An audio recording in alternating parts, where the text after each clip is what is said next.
Kita ngaji ke sini bukan karena haus validasi. Kita bukan ingin dikatakan oleh orang, Masya Allah, ini Masya Allah, soleh banget orangnya. Di mana pengajian ada terus dia nih. Solehah banget nih Ummu Fulan. Di mana-mana pengajian ada terus. Kita luruskan hati kita luruskan niat kita bahwa motivasi kita datang ke sini untuk menghilangkan kebodohan yang ada dalam diri kita. Motivasi kita datang ke tempat seperti ini agar kita bisa mendapatkan ilmu yang dengan itu kita akan amalkan ilmunya. Karena orang yang paling beruntung di pagi hari ini adalah yang datang di tanggal 7 Dzulhijjah ini ke pengajian ini dalam keadaan ikhlas, tulus, mengharap apa-apa yang ada di sisi Allah Azza wa Jalla. Dan orang yang paling merugi pada pagi hari ini yang sudah datang ke sini di hari-hari bulan Dzulhijjah ini, namun dia datang tanpa niat yang tulus ikhlas. Maka inilah orang-orang yang paling merugi di pagi hari ini. Oleh karenanya, jamaah sekalian rahimakumullah, bersihkan kembali niat kita, bersihkan lagi hati kita. Jangan mau divalidasi sama orang. Biarlah Allah yang menilai kita. Allah yang lebih mengetahui niat hati kita seperti apa. Kaum muslimin dan muslimat rahimakumullah, kita tahu bahwasanya Nabi kita yang mulia alaihi salatu wassalam, beliau berhaji. Dan hajinya Nabi SAW, saat Nabi SAW ini berdakwah menjadi seorang Rasul, itu Nabi SAW haji 1 kali. Ya, Nabi SAW itu hajinya cuma berapa? 1 kali. Ya, di sini mungkin ada yang hajinya udah berkali-kali. Masya Allah nih, haji-haji, bukan Pak Haji lagi, Pak Haji. Nabi SAW hajinya 1 kali. Yang haji ini, ya, haji Sallallahu Alaihi Wasallam yang ini nih, haji dengan jamaah haji terbanyak dipimpin oleh 1 orang. Di dalam beberapa riwayat dikatakan yang ikut haji sama Nabi SAW itu ribuan orang, ribuan. Kenapa?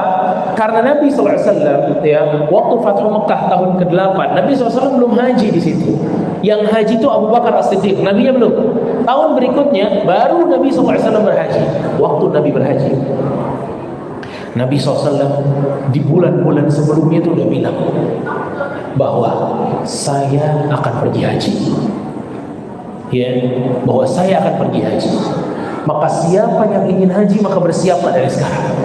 Nah, itu orang-orang siap-siap tuh, yang dari batu, dari pegunungan, apa segala macam siap.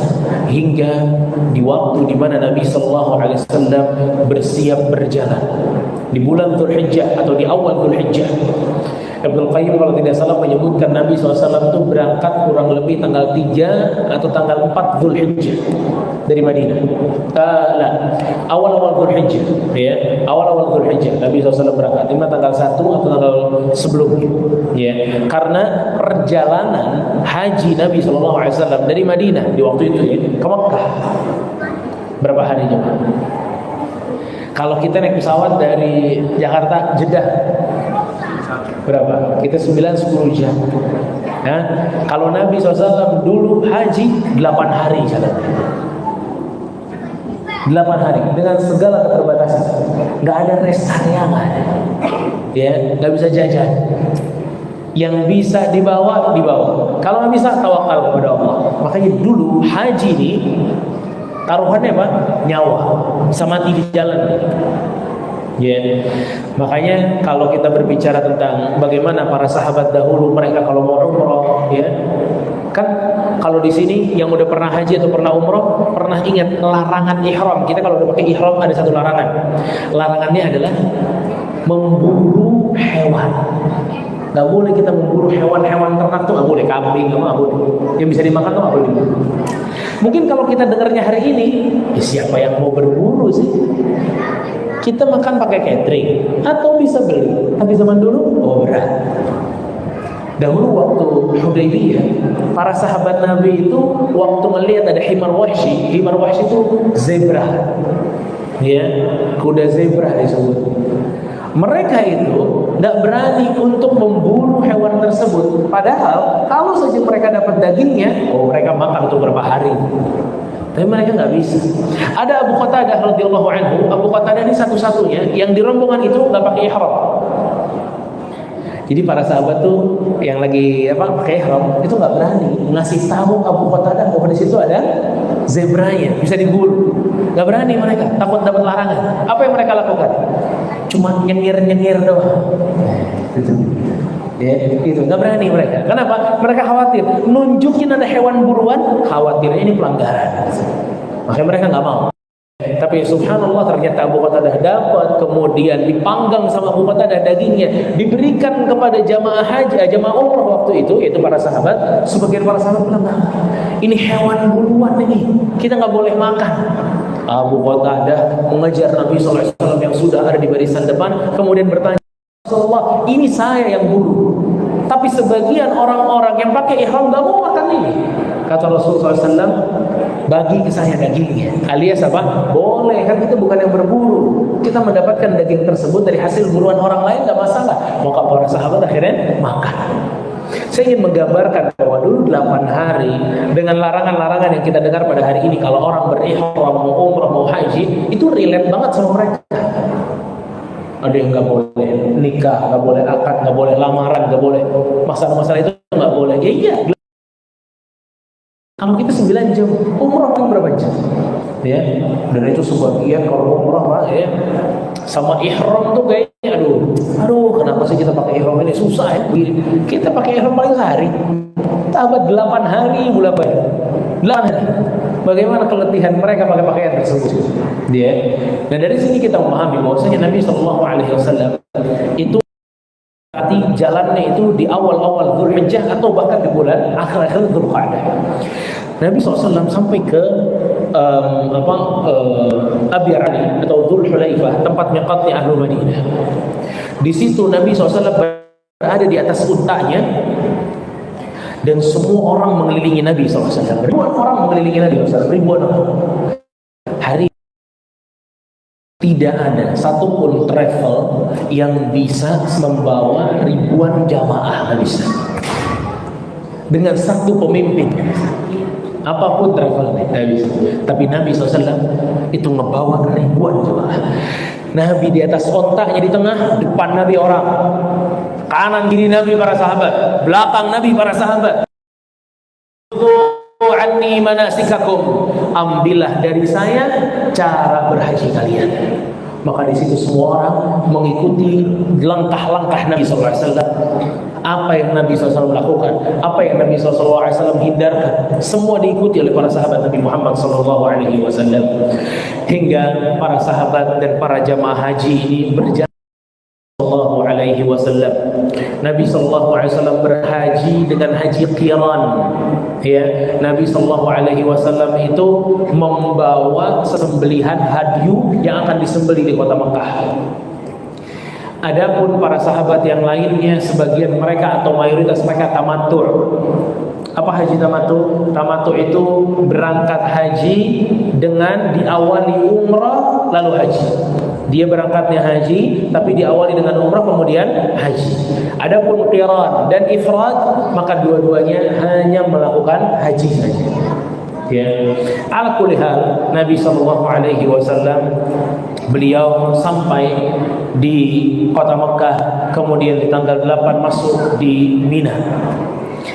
Nah, pelajaran kita Bapak Ibu sekalian rahimani wa rahimakumullah, pelajaran kita pada pagi hari ini memang akan banyak terfokus dengan apa yang terjadi di hari terbaik pada hari-hari haji, yaitu hari Arafah. Coba yang ibu-ibu suaranya,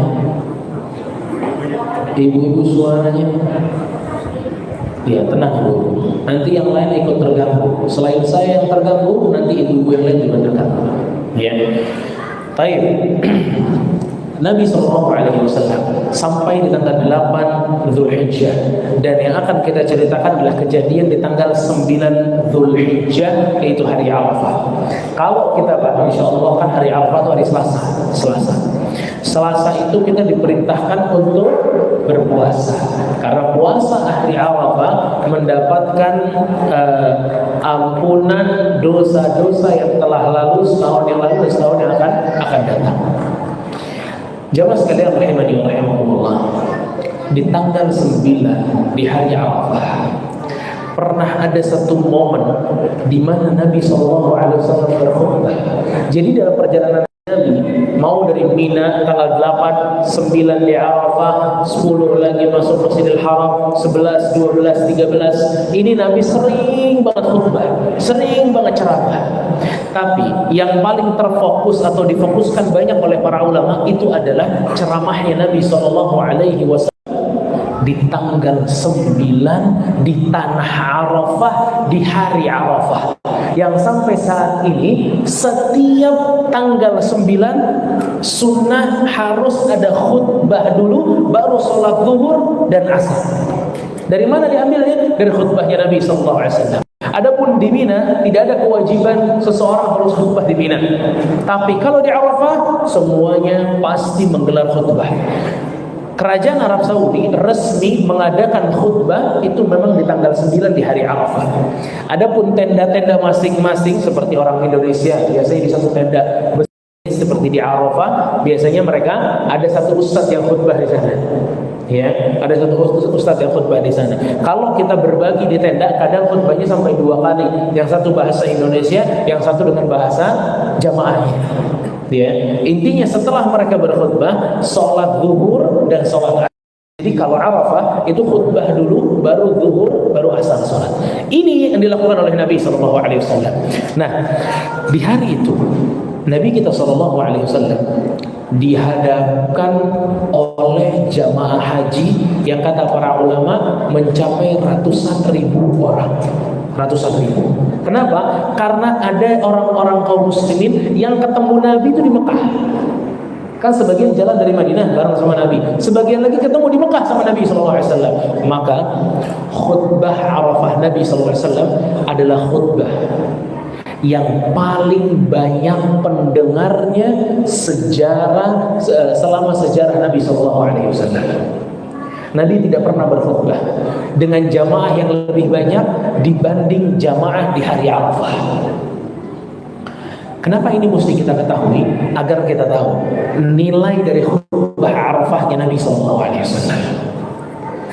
Nabi tidak mungkin memilih kalimat-kalimat atau hal-hal yang biasa-biasa aja, yang bukan untuk di-share ke ratusan ribu orang. Yang mungkin ratusan ribu orang ini setelah Nabi SAW haji, mungkin saja mereka nggak ketemu lagi dengan Nabi SAW. Maka para ulama menyebutkan ada kurang lebih 9 sebab, ya, 8 atau 9 sebab kenapa khutbah Arafah Nabi SAW ini nilainya sangat tinggi. Di antara sebab yang disebutkan, yang pertama, kenapa khutbah Arafah ini khutbah yang sangat bernilai dan butuh untuk kita pelajari? Karena bahwasanya khutbah ini adalah khutbah perpisahan Nabi Sallallahu Alaihi Wasallam. Karena setelah Nabi pulang dari haji, maka Nabi SAW sakit, terus melemah hingga Nabi Sallallahu Alaihi Wasallam wafat. Maka khutbah Arafah Nabi ini diantara khutbah terakhirnya Nabi SAW. Bahkan khutbah terakhir yang banyak disaksikan oleh orang. Kalau kita berbicara tentang khutbah terakhir, artinya wasiat yang akan disampaikan Nabi SAW ini gak mungkin wasiat yang biasa. Orang kalau berpesan, pesan terakhir ini seakan-akan kesimpulan dari seluruh pesan yang ingin dia sampaikan.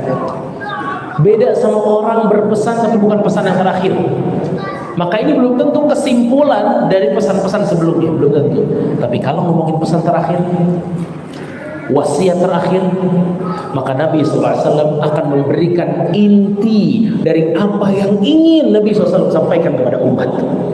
Makanya Al-Imam Ibn Qayyim rahimahullah, beliau mengatakan bahwa khutbah Arafah khutbah yang menjelaskan tentang qawaidul Islam, pondasi-pondasi Islam, wa hadama fiha qawaidus syirki wal jahiliyah, yang menghancurkan pondasi-pondasi syirik dan jahiliyah.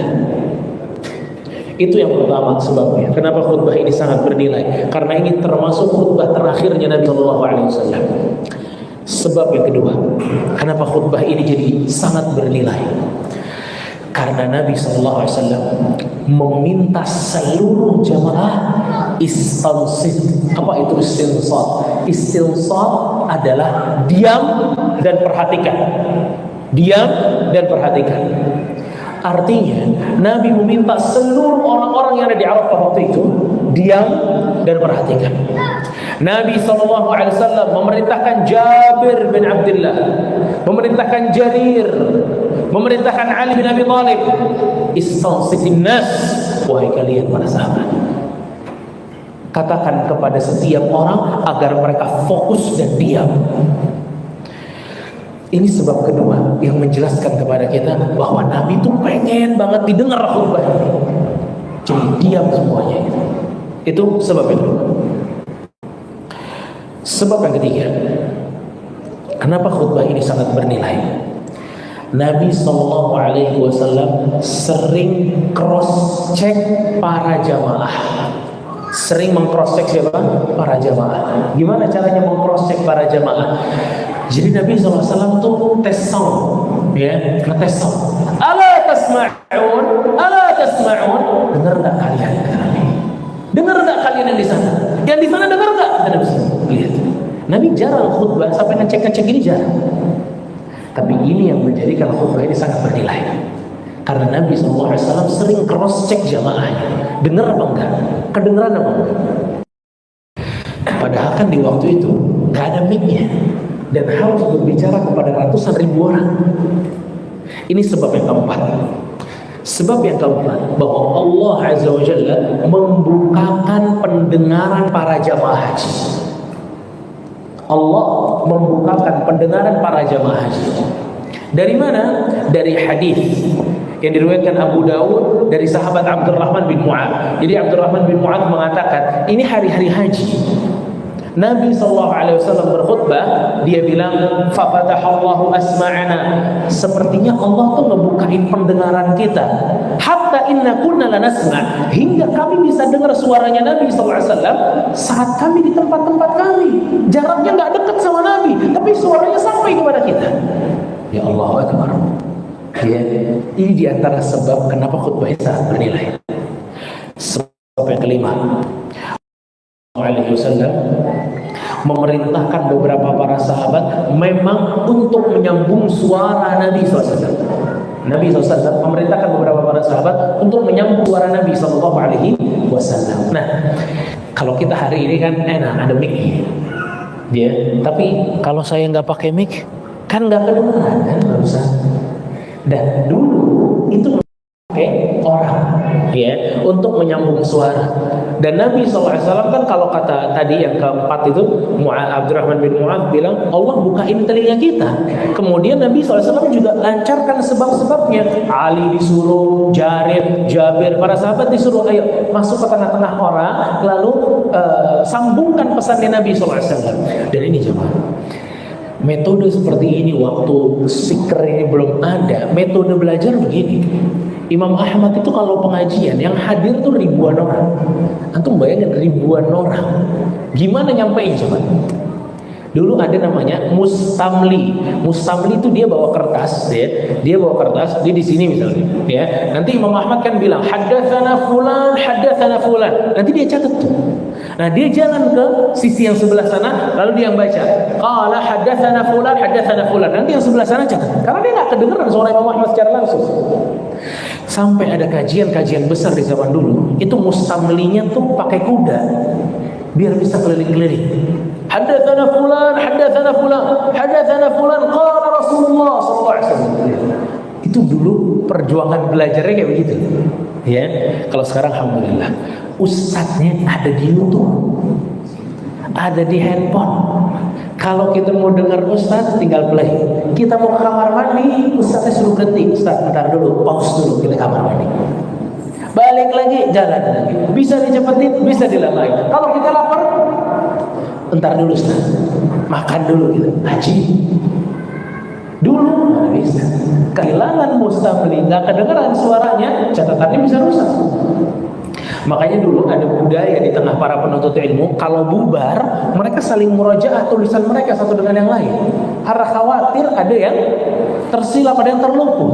Makanya di dalam hadis Bapak Ibu sekalian rahimakumullah, perawi-perawi hadis itu ada dua tipe. Ada yang jago hafalannya, ada yang catatannya yang bagus. Perawi-perawi hadis yang punya catatan bagus, kalau dia catatannya hilang, itu periwayatannya nggak diterima lagi. Kenapa? Emang orang ini hafalannya lemah. Dia kalau ngajar mesti pakai buku. Kalau bukunya nggak ada, hilang.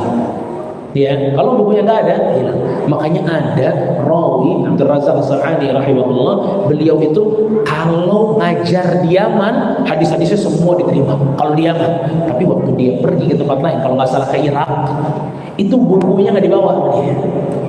Maka seluruh periwayatan Abdul Razak kepada orang-orang Irak hadisnya lemah semuanya. Kenapa? Karena dia lemah waktu nggak bawa bukunya. Ya, nah karena kejadian di zaman dulu ya begitu cara belajarnya. Ya, makanya Nabi di sini Shallallahu Alaihi Wasallam itu memang memerintahkan Ali bin Abi Thalib dan para sahabat yang lainnya untuk menyampaikan pesan Nabi Shallallahu Alaihi Wasallam, dan itu sebab yang kelima. Sebab yang keenam, Nabi Shallallahu Alaihi Wasallam di akhir khutbahnya itu meminta persaksian setiap jamaah haji. Nabi SAW meminta persaksian setiap jamaah haji. Apa persaksiannya? Nabi SAW setelah menyampaikan poin-poin khutbahnya, kata Nabi SAW, ala hal ballaghtu, tidakkah aku telah menyampaikannya kepada kalian? Nabi minta persaksian. Ya, begitu para jamaah haji mengatakan adaita wa nasahta, betul wahai Rasulullah, engkau telah menyampaikannya. Apa kata Nabi sallallahu alaihi wasallam? Allahumma fashhad, Allahumma fashhad, Allahumma fashhad. Ya Allah saksikanlah, ya Allah saksikanlah, ya Allah saksikanlah. Ini Nabi sallallahu alaihi wasallam berbicara dengan seperti ini redaksi cuma di khutbah Arafah. Ini menandakan kepada kita atau menambah kepada kita sebab bernilainya khutbah Arafah. Nanti meminta persaksian setiap yang dengar. Sebab yang ketujuh, Nabi SAW berpesan kepada seluruh jamaah haji waktu itu untuk menyampaikan kepada yang tidak hadir, untuk menyampaikan kepada yang tidak hadir. Nabi SAW di akhir khutbahnya mengatakan, "Falyuballighu syahidul ghaib." Yang hadir sampaikan kepada yang tidak hadir. Yang hadir sampaikan kepada yang tidak hadir. Allahu Akbar. Ini kan menunjukkan kepada kita bahwa poin-poin ini semua memang prinsip Islam. Nabi minta semuanya sharing. Dan itu sebab yang ketujuh. Sebab yang kedelapan, ya, Nabi SAW sering memakai diksi-diksi kewaspadaan. Diksi-diksi apa? Kewaspadaan. Jadi orang-orang tuh harus waspada dengar khutbahnya Nabi. Nabi sering dipakai diksi itu. Ini menambah kepada kita bahwasanya Nabi SAW betul-betul menyampaikan sesuatu yang sangat fundamental, sesuatu yang sangat prinsipil sekali dalam khutbah ini. Ya.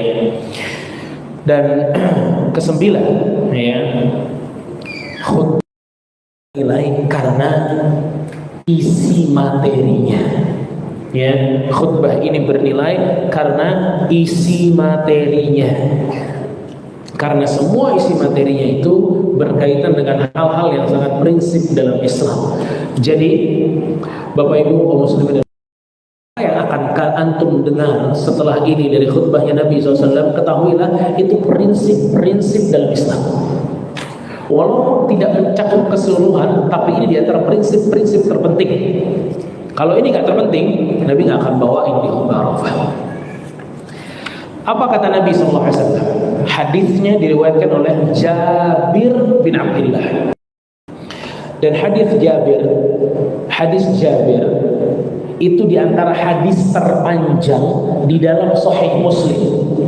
Hadisnya itu berlembar-lembar. Cuma ngejelasin apa? Hajinya Nabi SAW. Jadi semua, ya, semua harusnya sih ya, semua pembimbing haji harus paham hadis Jabir. Ya, semua pembimbing haji harus baca hadis Jabir. Kenapa? Ini referensi paling utama dalam fikih haji. Karena Jabir itu menceritakan dari awal kumpul di Madinah sampai pulang lagi ke Madinah. Ceritain semua sama Jabir. Sampai khutbahnya Nabi itu yang meriwayatkan juga siapa? Jabir. Karena ini di tengah cerita tersebut. Jabir itu ceritain hari pertama, hari kedua, hari ketiga, terus sampai pulang. Jadi siapa yang penasaran bagaimana Nabi SAW berhaji, baca hadis Jabir dari awal sampai akhir. Ya, ini keunikan dari fikih haji dibawakan oleh Jabir bin Abdullah lengkap. Ya, nanti sahabat-sahabat lain cuma nambel-nambel riwayatnya apa? Jabir. Makanya waktu itu ada satu orang, dia kalau nggak salah jadi apa namanya tour leader umroh haji, lupa sih, tour leader umroh atau haji. Masalahnya emang orang ini tidak terlihat memiliki kapabilitas untuk itu. Di antara pertanyaan dia bilang, Ustaz tahu hadis Jabir? Ustaz ini kan bawa umroh, Kemudian Ustaz tahu hadis Jabir? Hadis Jabir kata dia, nggak tahu saya. Musibah. Ini hadis referensi paling utama dan pertama dalam masalah haji dan umroh. Ya, ini mau bawa puluhan orang, hadis Jabir aja nggak pernah kenal. Ini mau diajarin apa jemaah? Fala haula wala quwwata illa billah.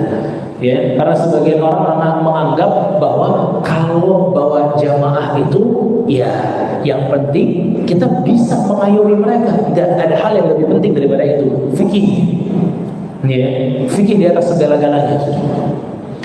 Fa'ala kulli hal jamaah rahimakumullah.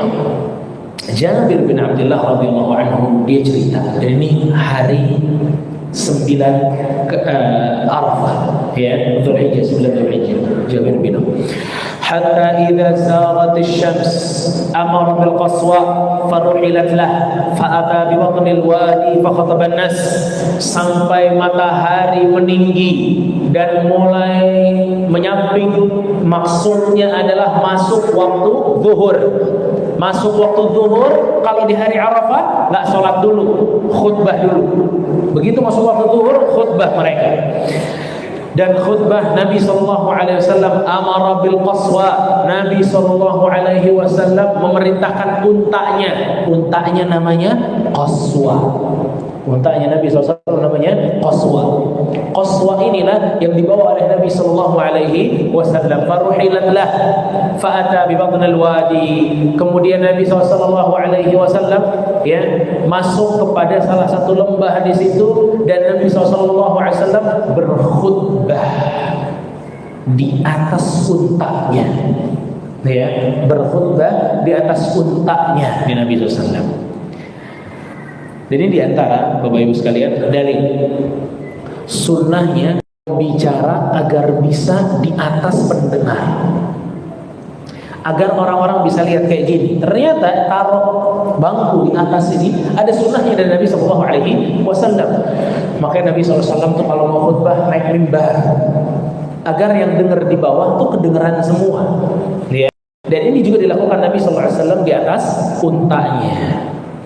Di atas untanya inilah khutbah Arafahnya Nabi SAW. Nabi bilang, Inna dima'akum wa amwalakum haramun alaikum ka hurmati yaumikum hadha fi syahrikum hadha wa fi baladikum hadha. Kata Nabi SAW, ini yang pertama, sesungguhnya darah kalian, harta kalian haram kalian tumpahkan, karena harta dan darah suci sebagaimana sucinya hari ini yaitu hari Arafah, sucinya bulan ini yaitu bulan Dzulhijjah, dan sucinya tanah ini yaitu tanah Arafah. Ini poin pertama yang Nabi sampaikan, haramnya darah dan harta. Lalu Nabi lanjutin, kata Nabi SAW, ala kullu syai'in min amril jahiliyyati tahta qadamaya mawdu'. Kata Nabi sallallahu alaihi wasallam, ketahuilah seluruh perkara jahiliyah sekarang berada di bawah kakiku, kata Nabi SAW. Maksudnya apa? Hapus. Gak ada lagi budaya-budaya jahiliyah. Gak ada lagi mengubur anak hidup-hidup. Tidak ada lagi benci kepada anak perempuan. Tidak ada lagi perang kesukuan. Tidak ada lagi kejahatan-kejahatan. Orang kampung kalau masuk kota ditipu, dizalimi. Gak ada lagi, kata Nabi SAW. Seluruh perkara jahiliyah aku injak di bawah kakiku, kata Nabi SAW. Dan Nabi SAW saat ini kan yang poin kedua ya, Nabi menghilangkan seluruh adat istiadat jahiliyah, hukum-hukum jahiliyah. Lalu Nabi SAW berikan dua contoh. Apa contohnya? Nabi bilang, yang pertama kata Nabi SAW, wa dima'ul jahiliyah mawdu'ah, dan nyawa-nyawa yang terbunuh di masa jahiliyah sekarang kisosnya ditutup. Ya, nggak ada lagi kisos-kisosan tentang kesubuhan, karena kalau nggak bakal beres, mesti ditutup, karena nggak boleh perang saudara lagi. Terus Nabi SAW mengatakan, Inna awwala damin adha' min dima'ina damu ibnu Rabi'ah bin Al-Harith. Kata Nabi SAW, dan nyawa yang pertama kali saya hapuskan kisosnya adalah nyawa saudara saya, ya, yaitu Dam ibnu Rabi'ah. Ibnu Rabi'ah itu adalah saudaranya Nabi SAW yang dibunuh sama suku Hudzail, suku seberang. Tapi apa kata Nabi? Yang pertama saya hilangkan kisosnya keluarga saya. Itu contoh yang pertama. Contoh kedua kata Nabi SAW, wa awwalu riba adha' ribana, dan awal riba. Nah, yang kedua riba. Contoh jahiliyahnya apa? Riba. Ternyata riba itu bukan mainan modern, mainan zaman jahiliyah. Dan riba yang pertama aku hapuskan adalah ribanya Abbas. Abbas siapanya Nabi? Pamannya Nabi SAW. Jadi mungkin Abbas ini punya peraturan riba atau sistem-sistem riba yang mungkin dia mainkan, ya. Ini yang pertama kali dihapus. Artinya kita lihat, dua-duanya ini saudaranya Nabi. Nabi waktu menentukan hukum ini gak boleh, yang pertama kena hukumnya siapa? Keluarganya. Ini pemimpin yang paling baik. Pada saat dia bisa mempraktekkan peraturan yang dia lakukan, pemimpin terbaik seperti ini. Maka Nabi memperlihatkan, ya, ini buktinya kisos saya batalin untuk saudara saya. Riba yang pertama, ya Abbas, hilangin ribanya. Agar orang-orang tuh lebih bisa mempraktekkan peraturan tersebut. Dan itu poin yang kedua yang disebutkan Nabi. Poin yang ketiga yang ada pada khutbah Arafah Nabi SAW. Kata Nabi SAW, fattaqullaha fin nisa fa innakum akhadtumuhunna bi amanillah wastahlaltum furujahunna bi kalimatillah.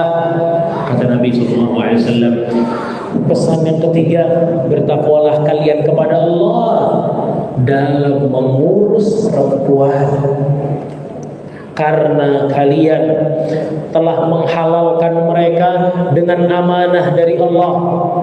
Dan kalian wahai para suami, walakum alaihinna an la yuta'na furushakum ahadan takrahunah, dan kalian para wanita, kata Nabi SAW, tidak boleh membawa masuk ke rumah seorang laki-laki yang dibenci oleh suaminya. Fa in fa'alna dzalik, kalau ada istri yang membawa seorang laki-laki yang dibenci oleh suaminya, fadribuhunna darban ghairu mubarrih, maka suami boleh memukul istrinya dengan pukulan yang tidak berbekas. Walahunna alaikum rizquhunna wa kiswatuhunna bil ma'ruf, dan kata Nabi SAW, wahai para laki-laki, kalian harus memberikan nafkah terbaik kepada istri kalian. Pakaiannya, perilakunya harus kalian berikan yang terbaik.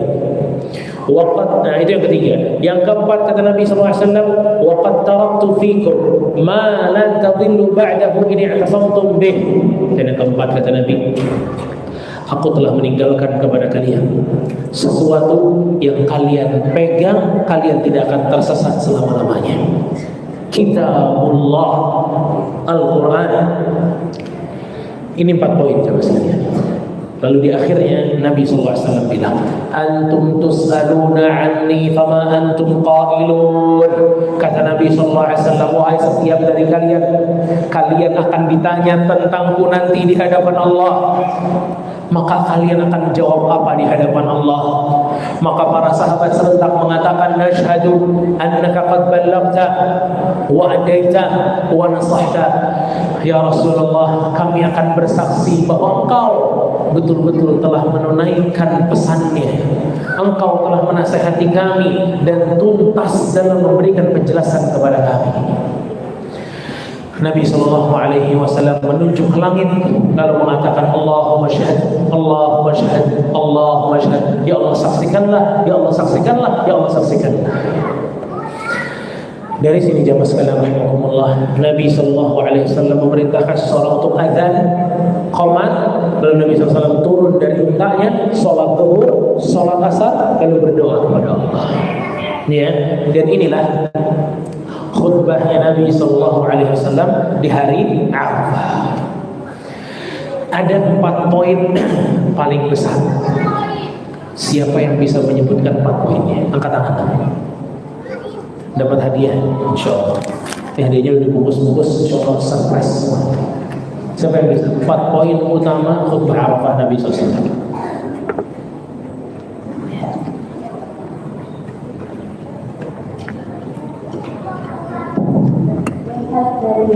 Silakan. Assalamualaikum warahmatullahi wabarakatuh. Poin yang pertama tentunya adalah kalian adalah seperti ini. Yang kedua, seluruh perkara dirinya serta dari bawah itu artinya nanti akan menghapus dari dirinya. Yang ketiga tentang orang kalian kepada Allah dalam proses perempuan. Kemudian dia akan menggunakan sebuah yang intinya adalah orang yang kalau tidak akan besar tidak kalian berpegang kalian itu. Iya, barakallahu fiik, masya Allah. Ya, ini kayaknya ucapan hari ini. Silakan. Pantau. Laki-laki gimana? Nggak usah saya laki-laki ya. Banyak sabar. Ali bin Qayyim rahimahullah, beliau memberikan komentar setelah membawakan riwayat ini. Kata beliau, ini adalah khutbah yang Nabi SAW menetapkan kepada kita pondasi-pondasi keislaman, menghancurkan pondasi-pondasi kesyirikan dan jahiliyah. Nabi SAW memberikan kepada kita prinsip penting dalam Islam yang memang disetujui oleh seluruh agama. Apa itu? Terjaganya harta dan darah. Dan Nabi SAW menghapus seluruh hukum-hukum jahiliyah yang zalim. Dan Nabi SAW berwasiat kepada kita untuk baik kepada perempuan. Dan yang terakhir, Nabi SAW memberikan kepada kita nasihat atau pesan agar memegang kitabullah, karena selama kita pegang maka tidak akan tersesat. Jamaah sekalian rahimahullah, kalau mau kita lihat, yang pertama penjagaan harta dan darah. Ya, penjagaan harta dan darah.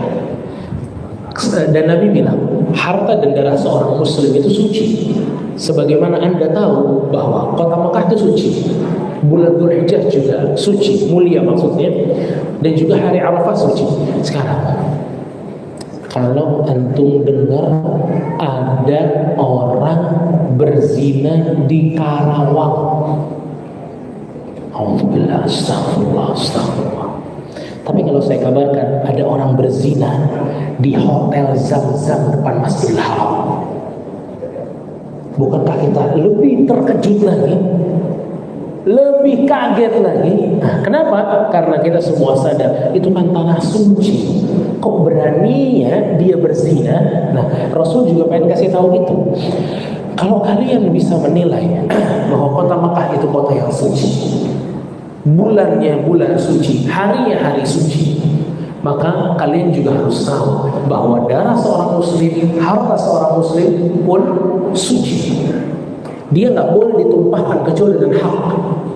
Ya, nggak boleh ditumpahkan kecuali dengan hak. Makanya Nabi SAW pernah bersabda dalam hadis yang lain, la yahillu damu imri'in muslim illa bi ihda thalath. Seorang muslim nggak boleh ditumpahkan harta darahnya kecuali dengan salah satu dari tiga. Salah satu dari tiga. At-thayyibuz zani, orang yang sudah menikah kemudian berzina, maka hukumannya adalah rajam. Makanya nyawanya terbunuh. Itu boleh, tapi yang rajam pemerintah. Dua, al-nafsu bin nafsi, pembunuh seseorang. Maka kalau pembunuh dalam Islam dihukum dengan dibunuh. Dan yang ketiga, tarikul lidini mufariqul jamaah. Yang ketiga adalah orang-orang yang murtad. Orang-orang yang murtad. Ini tiga yang kata Nabi SAW, seorang muslim ditumpahkan darahnya karena tiga sebab ini. Ya, walaupun dia tidak membatasi, tapi ini diantara tiga hal yang boleh dengannya seorang muslim ditumpahkan darahnya. Ada pun yang lainnya nggak boleh. Dan tiga ini Pak, ya, ini tiga-tiganya yang melakukan siapa? Nah, pemerintah, ya, bukan warga, ya, bukan warlock yang melakukan, ya, bahaya. Kalau warlock saat itu orangnya itu murtad tuh, kita bunuh berarti ya, wah kacau dunia, ya, nggak bisa. Jadi yang punya kekuasaan untuk itu ya para pemerintah. Lalu dari sini kita mengetahui, lihat, Nabi SAW yang pertama berbicara tentang darah dan harta manusia, yang kedua berbicara tentang apa? Hukum jahiliyah. Contohnya apa tadi Pak? Darah lagi dan riba, harta. Ya, karena riba itu zalim. Zalimnya luar biasa. Saya datang kepada seseorang, terus saya bilang, "Pak, boleh nggak saya pinjam untuk saya makan 500.000?" Ya. Oh, dia bilang, "Ya udah, saya kasih sekarang 500.000, bulan depan bayar saya 1 juta." Saya kalau nggak susah, nggak mau minjem. Ini udah susah. Dia minta dibalikin berapa? 1 juta. Ini kan riba. Kullu qardin jarra naf'an fa huwa riba. Setiap pinjaman yang ada manfaatnya pasti riba. Ya, setiap pinjaman yang ada manfaatnya pasti riba. Nah sekarang ini kezaliman.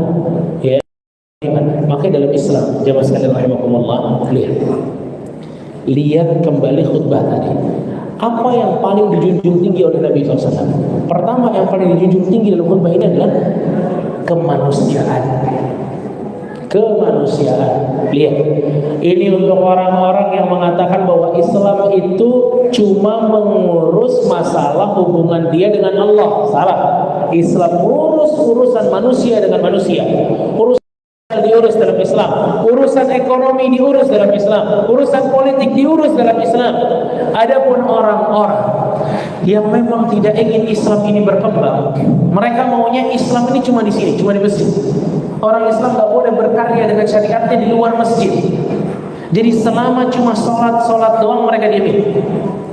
Tapi kalau orang Islam sudah membawa pemikiran ekonomi syariah, oh mereka khawatir, mereka takut. Sosial cara Islam dibawa keluar mereka takut. Padahal agama ini lengkap. Agama ini lengkap. Lihat Nabi SAW di momen seperti itu, yang pertama diucapkan sama Nabi tentang apa? Kemanusiaan, urusan sosial yang diucapkan sama Nabi SAW. Ini kan menunjukkan kepada kita bahwa agama ini bukan agama yang anti sosial, bukan. Justru agama Islam ini agama yang sempurna mengatur sosial manusia. Mengatur bagaimana kezaliman gak akan ada pernah celah dalam Islam sedikit pun tentang kezaliman, gak ada. Dan nasihat yang ketiga pun tentang manusia, tentang perempuan. Nabi SAW ngomong gini jamaah sekalian, bukankah Nabi SAW berbicara seperti ini 1400 tahun yang lalu? Di mana orang-orang filsafat Yunani, mereka masih berikhtilaf, mereka masih berselisih. Wanita itu bagian dari manusia atau makhluk lain seperti hewan? Ya subhanallah. Dia ngomong begitu tentang wanita. Lihat apa yang Nabi SAW katakan tentang wanita. Hari itu waktu Nabi mengatakan fattaqullah fin nisa, bertakwalah kepada Allah dalam mengurus wanita. Kapan Nabi ucapkan itu? Saat orang-orang jahiliyah mereka memandang sebelah mata seluruh wanita. Mereka masih ada yang mengubur anak perempuan mereka hidup-hidup. Masih menjadikan wanita-wanita ini sebagai pembantu bagi mereka. Mereka kecewa kalau dapat anak perempuan. Di saat seperti itu, Nabi SAW datang sebagai pahlawan bagi seluruh wanita, mengatakan kepada setiap laki-laki untuk bertakwa kepada Allah dalam mengurus perempuan. Adakah agama yang memiliki pandangan kepada wanita sebagaimana Islam memandang wanita? Ya Allah, tidak ada. Tidak ada. Jadi para muslimah sekalian, bahkan kaum muslimin sekalian, ketahuilah seluruh perintah ataupun larangan Islam tentang wanita ujungnya memuliakan wanita. Tidak ada agama Bapak Ibu yang memuliakan wanita sebagaimana Islam memuliakan wanita. Islam dalam memuliakan wanita. Lihat, kita bisa lihat kalau seorang perempuan begitu dia lahir ke dunia, Nabi SAW ya sudah menginginkan adanya akikah untuk anak perempuan. Beda lagi akikahnya dengan anak laki-laki. Kalau anak perempuan ini sudah menjadi anak yang senantiasa diurus oleh ayahnya, apa kata Nabi SAW? Siapa yang punya 3 anak perempuan, kunna lahu hijaban minan nar, maka 3 putrinya ini akan menjadi hijab orang tuanya dari api neraka. Sampai sahabat ada yang mengatakan, kalau 2 bagaimana ya Rasulullah? Kalau 2 juga seperti itu. Apakah ada perkataan ini untuk anak laki-laki? La, tidak ada. Waktu anak-anak perempuan ini beranjak dewasa lalu jadi seorang istri, apa kata Islam tentang seorang istri? Rasulullah SAW berpesan kepada seorang suami atau kepada setiap suami untuk bisa memuliakan istrinya. Pada saat si istri ini menjadi seorang ibu, kita lihat apa sabda Nabi SAW. Ya Rasulullah, siapa orang yang paling berhak untuk mendapatkan kebaikanku? Apa kata Nabi SAW? Ibumu. Siapa lagi? Ibumu. Siapa lagi? Ibumu. Allahu Akbar. Gak ada fase dalam kehidupan seorang wanita kecuali wanita pasti dimuliakan dalam Islam. Apakah ada agama seperti ini? Tidak ada. Ini pondasi dalam Islam. Tidak ada celah kezaliman di dalam Islam. Tidak usah masalah manusia, masalah hewan. Sebentar lagi kita Idul Adha. Masalah hewan memang ada yang mengatur adab apa itu? Peri kehewanan sebagaimana Islam mengatur ini. Tidak ada, Bang. Apa coba? Ini mungkin sebagian panitia kurban. Apa? Kita nggak boleh mengasah pisaunya di hadapan hewannya. Perasaan hewan dijunjung tinggi dalam Islam? Iya, jawabannya. Bagaimana dengan manusia? Di dalam Islam, kalau seekor kambing lagi dipotong, kambing yang lain tidak boleh menyaksikannya. Nabi SAW berpesan, "Falyurih dhabihatah," bikin tenang kambingnya. Ada agama ngomongin kambing sedalam ini? Tidak ada. Tahu apa kata Rasulullah SAW tentang seekor burung? Rasul melarang adanya seekor burung yang dijadikan sasaran tembak. Tidak boleh. Seakan-akan agama ini ngasih tahu kepada kita, nyawa seekor burung lebih mulia daripada hobi Anda. Apakah ada agama yang menghargai nyawa seekor burung sebagaimana Islam menghargai nyawa seekor burung? Tidak ada. Tahu nggak kita dalam buku-buku fikih disebutkan di antara adab dalam memeras susu sapi adalah menggunting kuku agar kukunya tidak menyakiti susu sapinya. Apakah ada agama ngurusin sapi sampai seperti ini? Tidak ada, kecuali Islam. Tahukah kita di dalam Islam tempat-tempat lebah, sarang-sarang lebah, para fuqaha mengatakan agar disisahkan sebagian tempatnya untuk lebah-lebah itu berlindung. Adakah agama yang ngurusin lebah sampai seperti itu? Tidak ada. Apakah kita masih berpikir ada agama yang lebih mulia daripada Islam? Tidak ada. Tidak ada celah kezaliman di dalam Islam. Bahkan di dalam Islam sabda Nabi mengatakan akan ada orang masuk neraka gara-gara seekor kucing. Habasadha, dijaga kucingnya, gak dikasih makan, juga tidak dilepaskan untuk cari makan sendiri. Maka orang seperti ini masuk neraka. Karena apa? Seekor kucing. Ya Allah, seekor kucing menyebabkan seseorang masuk neraka? Iya. Karena di dalam Islam hewan saja dimuliakan.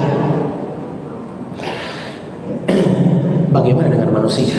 Bahkan Nabi SAW pernah membahas kepada kita satu bagian penting sekali tentang keadilan dan kemanusiaan, bahkan terhadap tubuh kita sendiri. Tubuh kita sendiri. Nabi SAW mengatakan, kata Nabi SAW, janganlah di antara kalian memakai sendal di satu kakinya saja. Falyan'alhuma aw liyakhla'huma, pakai dua-duanya atau lepas dua-duanya. Gak boleh kita pakai sendal cuma kiri doang. Kata Nabi SAW, kalau ada di antara kalian sendalnya putus, jangan dipakai sampai betul-betul sudah benar sendal yang satu, kalian pakai dua-duanya. Kenapa? Gak boleh zalim dengan kaki yang sebelah. Allahu Akbar, Allahu Akbar. Ini agama dari Allah, agama keadilan, agama kemanusiaan. Gak boleh mentang-mentang kaki-kaki saya, tidak bisa diatur dalam Islam. Allahu Akbar.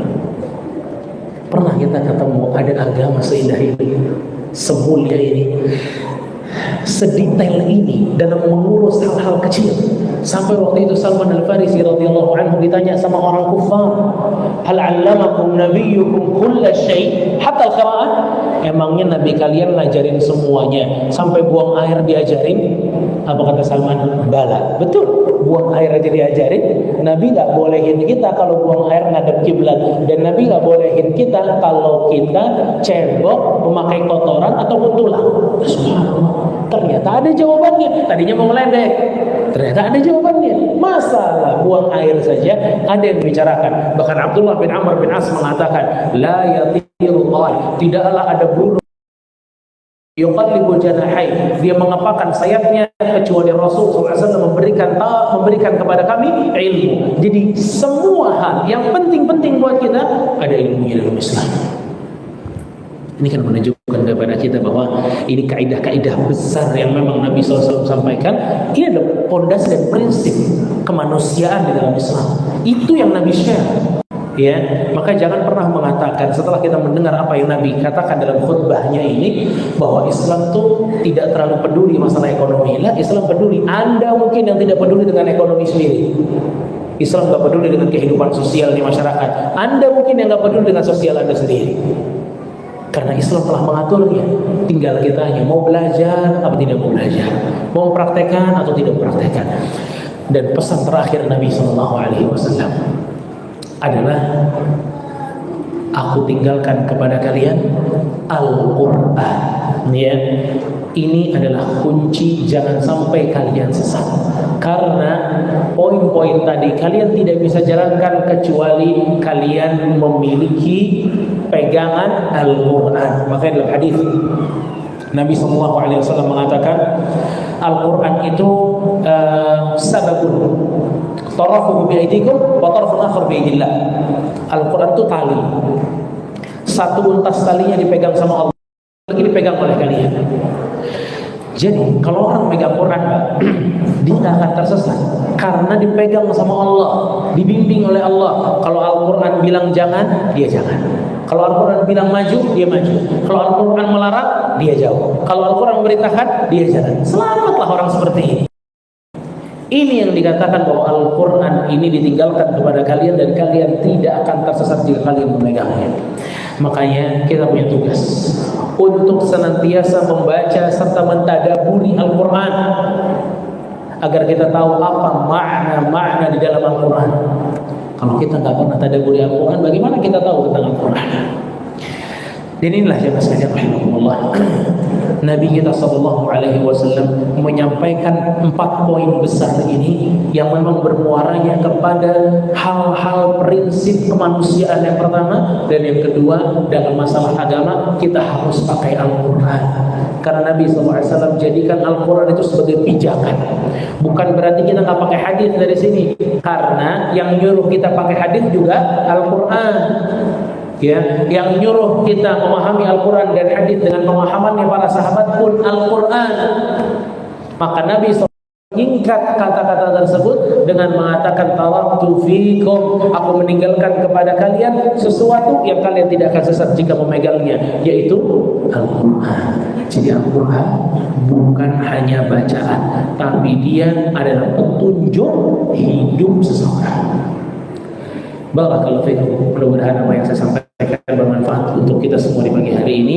Kurang lebihnya saya mohon maaf. Wassallallahu ala nabiyina Muhammadin wa ala alihi washabihi ajma'in. Waktu yang tersisa kita bisa pakai untuk tanya jawab. Silakan.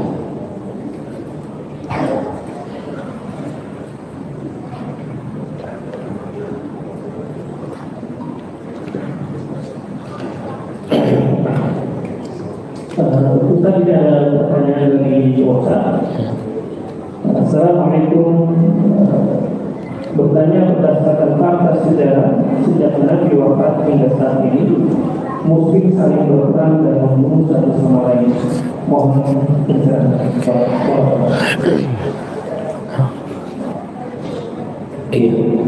Iya, muslim ada yang berperang satu dengan yang lain. Bahkan bukan hanya di zaman kita. Di zaman sahabat Nabi SAW pun ada perang saudara. Karena itu memang sunnatullah, takdir yang Allah Subhanahu wa taala ingin lakukan kepada umat ini, ya, agar terlihatlah bagi umat mana yang hak, mana yang batil, mana yang sungguh-sungguh berjuang di atas kebenaran, mana yang tidak sungguh-sungguh berjuang di atas kebenaran, ya. Adapun di zaman sekarang, ya, saya wallahu a'lam, apakah ada muslim dengan muslim berperang sebagaimana dulu berperang? Wallahu a'lam sama sekarang. Mungkin ada ya, juga. Wallahu a'lam. Ya, kalau perang komentar ada. Ya, kalau perang medsos banyak, ya. Tapi kalau perang sampai menumpahkan darah, ya, suhu atau pendukung berperang, maka ini wallahu a'lam. Tapi intinya dari dulu juga ada, dan itu sudah sunnatullah. Ya, bahkan ya, ibu tenang lagi dulu, tenang. Bahkan ya, di zaman Ali, di zaman Utsman bin Affan radhiyallahu anhu, ada beberapa peperangan yang terjadi pada kaum muslimin, ya. Dan namun itu semua pasti ada hikmahnya yang Allah inginkan dari takdir-takdir yang terjadi. Ya. Dan yang penting bagi kita adalah kita melihat hadis ini dan kita jaga-jaga. Karena waktu ada peperangan antara muslim dengan muslim, sebagian para sahabat itu memang menjaga diri. Mereka tidak mau melukai siapapun di waktu itu. Walaupun mungkin terlihat bagi mereka yang ini pantas diperangi, yang ini nggak pantas diperangi, mungkin terlihat, tapi mereka menjaga diri untuk tidak menumpahkan darah siapapun. Ya. Jadi ini adalah sunnatullah yang memang Allah Subhanahu wa taala jadikan untuk umat ini. Dan yang paling penting adalah kita melihat sikap kita kalau terjadi fitnah tersebut. Rasulullah SAW mengatakan, kalau sudah banyak peperangan satu dengan yang lainnya, fakun qatilan, fakun maktulan, wa la takun qatilan. Kata Nabi SAW, jadilah yang terbunuh, jangan jadi pembunuh, kata Nabi SAW. Ya, itu pesan Nabi SAW. Mungkin itu Allah.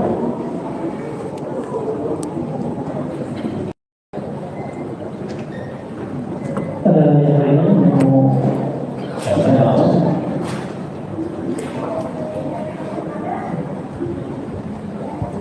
tanya langsung apa pakai kertas? Silakan. Yang mau pakai kertas dikirim ke depan juga boleh. Kalau Ustaz, kemudian dari awal ada yang mau Ya. Silakan. Assalamualaikum warahmatullahi wabarakatuh. Waalaikumsalam warahmatullahi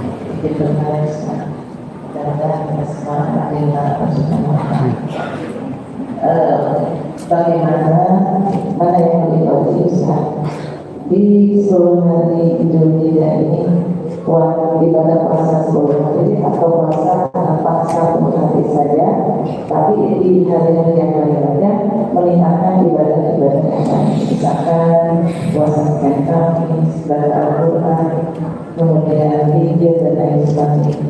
Jadi mana yang lebih bagus? Puasanya langsung satu hari. Terima kasih. Iya, barakallah.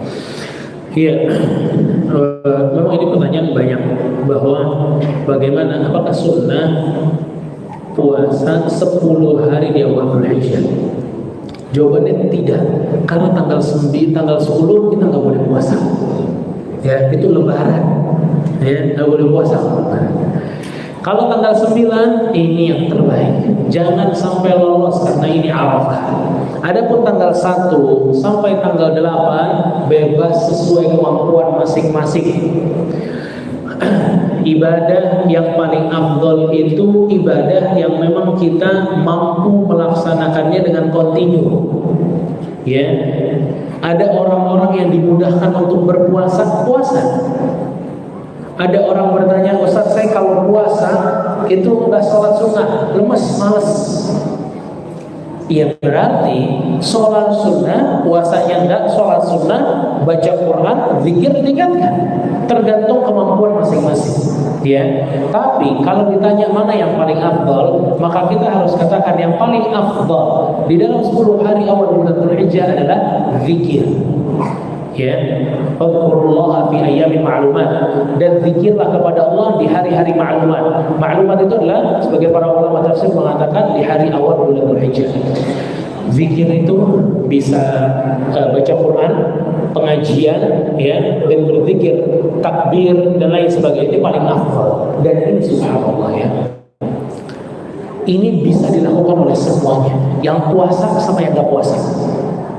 Sekarang Bapak Ibu, kalau saya bilang, tolong Bapak Ibu sekarang baca Allahu Akbar 5 kali. Allahu Akbar, Allahu Akbar, Allahu Akbar. Baca La ilaha illallah 5 kali. La ilaha illallah, La ilaha illallah, La ilaha illallah, La ilaha illallah, La ilaha illallah. Pada nggak baca? Baca Alhamdulillah 5 kali. Alhamdulillah, Alhamdulillah, Alhamdulillah, Alhamdulillah, Alhamdulillah. Baca Subhanallah 5 kali. Subhanallah, Subhanallah, Subhanallah, Subhanallah, Subhanallah. Sekarang udah baca 20 zikir. Apakah ada perubahan dari Bapak Ibu sekalian? Tidak. Semuanya masih duduk dengan tenang, cuma zikir aja.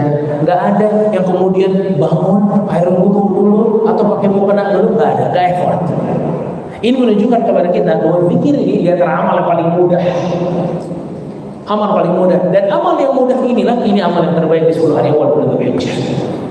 Ya, ini yang paling terbaik. Adapun puasa, ya, itu tergantung kemampuan kita. Kalau kita mau puasa, fal afdal, itu sangat afdal. Ya, tapi kalau tanggal 9, maka yang paling afdal puasa. Ya, karena itu hari Arafah. Begitu, wallahu a'lam. Assalamualaikum warahmatullahi wabarakatuh. Assalamualaikum warahmatullahi Pesan ini tadi tentang Al-Quran itu ada kali seutas kali yang satu di pertama sama Allah, yang satu di pertama sama Allah.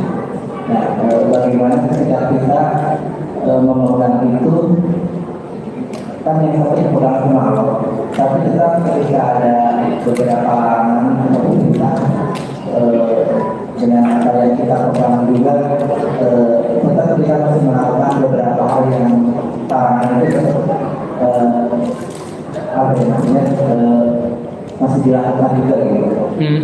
Seperti misalnya kita membaca Al-Quran, sudah menjadi rutin, sudah menjadi ini, tapi di satu sisi ada maksiatnya itu. Ya. Barakallahu fikum.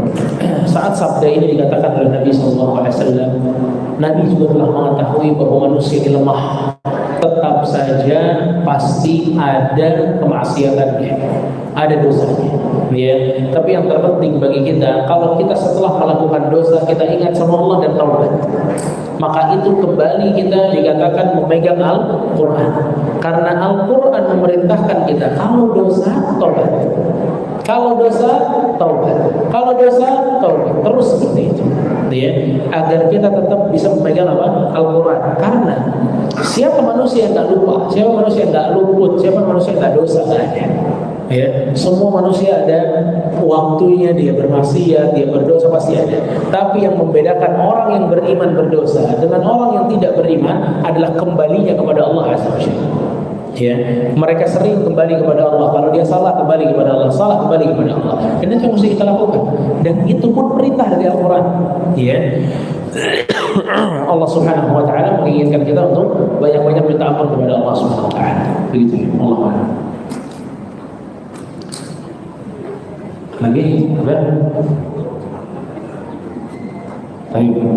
Ada yang nanya sekarang? Ada hadiah soalnya. Tadi yang ibu-ibu udah, saya mau tanya kepada yang bapak-bapak. Gimana bapak-bapak? Siap ya? Hah? Mau angkat tangan dulu? Apa nanya dulu? Hah? Langsung angkat tangan ya? Baik. Siapa yang bisa menyebutkan 5 sebab dari bernilainya khutbah Arafah? Selamat. Bismillah. Yang pertama karena termasuk khutbah terakhir Nabi itu. Terus yang kedua Nabi minta seluruh jamaah untuk dia perhatikan. Terus yang ketiga Allah membukakan pendengaran kepada jamaah. Mohon pendengaran, ya betul. Yang keempat itu Nabi memerintahkan kepada beberapa sahabat untuk menyanyikan suaranya. Iya, Terus yang kelima Nabi berpesan kepada para jamaah untuk menyampaikan kepada yang tidak hadir. Barakallahu fiik, masya Allah. Ya, lah ini di antara faedah orang yang mencatat. Ini ada pertanyaan melalui WhatsApp, tapi antum terserah mau jawab Oke, atau siap. tidak. Ya ini saya baca pertanyaan di WhatsApp ya.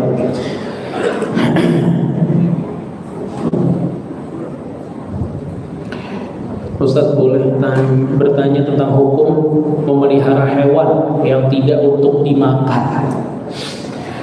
Contoh burung kicau yang dikurung, apakah diperbolehkan? Selama burungnya dikasih makan, diurus, boleh. Ya, tapi kalau nggak diurus atau nggak bisa ngurusnya, jangan. Nanti boleh. Tapi kalau dia mau urus, boleh. Kan Nabi Shallallahu Alaihi Wasallam juga memperbolehkan untuk kucing dan itu habasah. Dia kurung kucingnya, dia mau pelihara, tapi dia kasih makan. Jangan boleh. Kalau boleh nggak boleh, jadi boleh.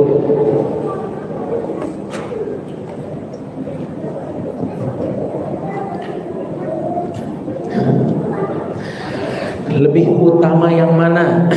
Taat pada suami atau melakukan puasa sunnah di hari-hari awal bulan Dzulhijjah? Dalam hal ini suami qadarullah menginginkan berjima, apa lebih baik membatalkan puasanya? Jelas. Iyalah, yang itu wajib, ini sunnah. Ya, jelas taat kepada suami di atas puasa sunnah. Ya, di atas puasa sunnah. Mungkin suaminya ada di sini juga kali ya.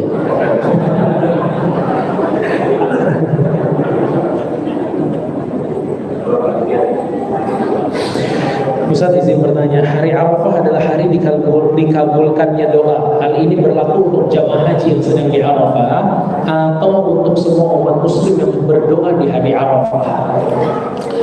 Pada hakikatnya doa yang dikabulkan pada hari Arafah itu untuk para orang-orang yang wukuf di Arafah. Ya, yang wukuf di Arafah. Terus untuk kita yang di Kerawang gimana nih? Wukufnya di mana? Ya, kalau kita berpuasa di hari Arafah, ini kan jadi salah satu momentum doa kita dijabah juga oleh Allah Subhanahu wa taala.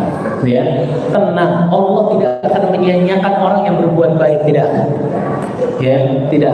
Dan bukan berarti kalau kita nggak di Arafah berarti doa kita nggak diijabah. Atau nggak hari Arafah aja doa diijabah sama Allah.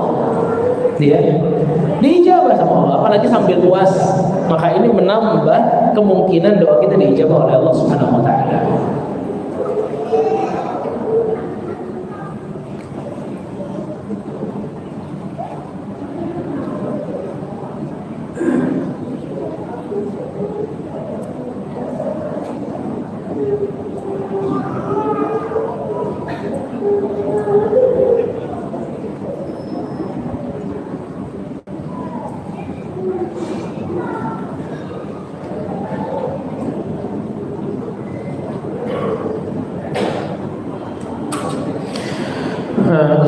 mengenai sunnah dalam pelaksanaan khutbah di hari Arafah sebelum sholat zuhur atau asar bagaimana? Apakah setelah adzan imam atau khatib naik mimbar seperti sholat Jumat? Selanjutnya bagaimana jika kita ingin menerapkan sunnah khutbah tersebut di masjid-masjid biasa?